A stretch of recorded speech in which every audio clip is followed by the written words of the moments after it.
Assalamualaikum warahmatullahi wabarakatuh. Kembali lagi bersama saya Pak Irwan dalam mata pelajaran PPKN materi kasus pelanggaran hak asasi manusia. Tetap semangat dalam mengejar cita-cita kalian dan terus menjadi yang lebih baik agar berguna untuk bangsa dan negara. Baik, tujuan pembelajaran kita kali ini terdapat 3 poin. Yang pertama tentang penyebab pelanggaran hak asasi manusia, yang kedua kasus pelanggaran, yang terakhir adalah penanganan pelanggaran hak asasi manusia.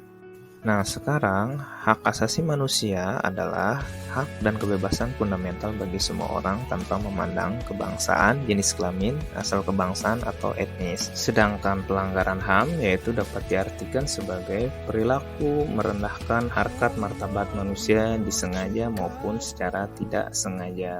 Nah, pelanggaran HAM ini biasanya terkait dengan pelecehan, penganiayaan, pemukulan, dan pencemaran nama baik.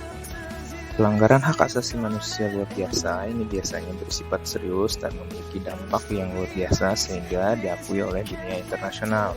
Seperti halnya kerusuhan tahun 1998, genosida, dan lain sebagainya. Nah, sekarang faktor penyebab pelanggaran hak asasi manusia ini terdapat menjadi 2. Yang pertama adalah faktor internal dan eksternal.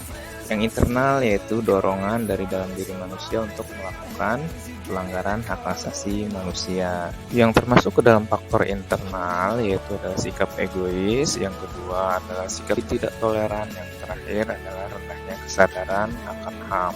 Nah, untuk faktor eksternal adalah faktor yang berasal dari luar, yaitu dorongan seseorang untuk melakukan pelanggaran hak asasi manusia, seperti halnya penyalahgunaan kekuasaan, ketidaktegasan aparat penegak hukum, kesenjangan sosial dan ekonomi yang tinggi, serta penyalahgunaan teknologi.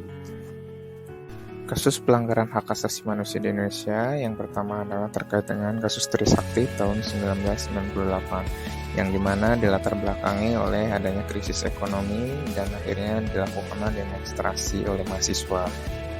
Untuk kasus pelanggaran HAM yang kedua, yaitu terkait dengan kasus Salim Kancil, di mana dilatar belakangi oleh penolakan tambang pasir ilegal di daerahnya.